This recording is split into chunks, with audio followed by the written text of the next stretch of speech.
Maul Shadow Lord did for the Inquisitors in like one episode what the entire Obi-Wan show couldn't do from start to finish. Make them scary.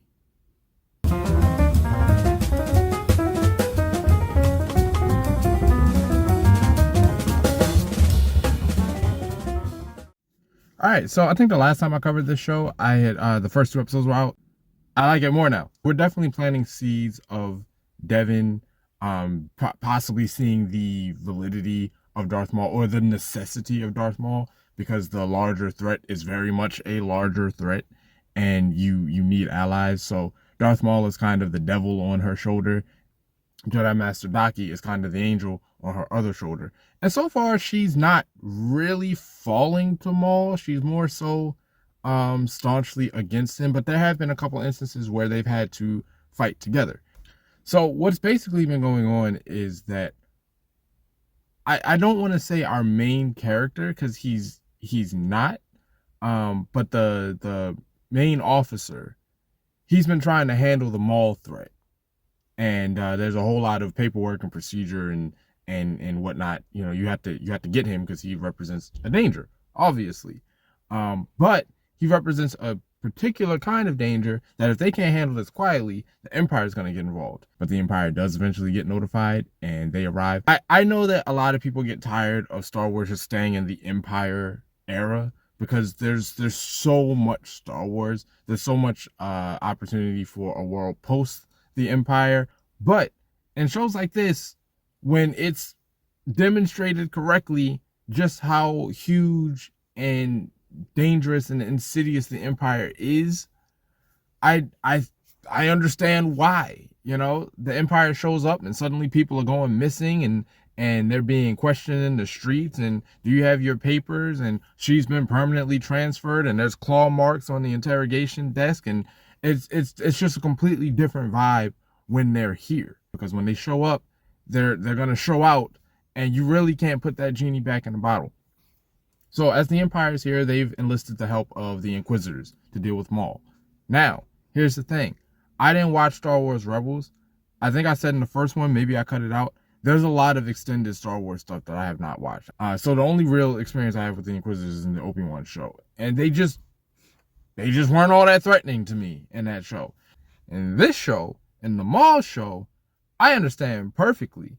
They're here to kill you. They're very dangerous. Darth Maul was kind of up to his eyeballs and trying to deal with him. And so watching this dance between the Inquisitors and Maul and Devin and Daki and all that, it's one of the highlights of the show. Now, the other highlight of the show is that it maintains its compelling nature even when there are no lightsabers. When I was a kid, I would skip all of the stuff and go right to the lightsaber fights, because that's what I wanted to see Star Wars for. But these characters are strong, and the tension is strong, and like Maul is dealing with the things of his past and the hatred he has in his heart. He wants revenge against all those who've wronged him, but he also doesn't want the stuff that happened to him happen to other people. So there's like he's devious through and through. Like he's not secretly the hero or anything like that, but he does have a softer side, a very understated softer side. There's a moment where he's walking through a tunnel because he's had an encounter with an Inquisitor, and he's kind of barely made it out. So he's walking through this tunnel type area, and he sees his reflection, and he does a lot of introspection in that moment, and it does a lot to round out his character. And I like that they're not trying to convince you that Maul is the good guy. In the end, there's no redemption for him. But seeing shades of him being concerned about that, it does a lot to elevate the show. But holy shit, man, these lightsaber battles with the Inquisitors is so cool. Merrick's little lightsaber thing has got like another side to, much like Maul. His is double-sided, but his is like a circle, so it's like spins. And so he's doing that, and then Maul has to whip out his double-sided, and these are some suggestive terms. And they're just doing their thing. And listen, I know it makes me sound like a little kid, kind of like, ooh, pretty lights, but whatever, man. I thought it was cool. I know for people who've consumed all of Star Wars, it's probably nothing new. They've seen that before, but I haven't. I like when they introduce new lightsaber designs. I was one of the people who wasn't raging when the Force Awakens trailer came out, and Kylo Ren had the cross guard. I know people were talking about like its functional use. I don't care. I don't care. Why do you care? I will say, in terms of a negative, I do wish Rook was more prominent.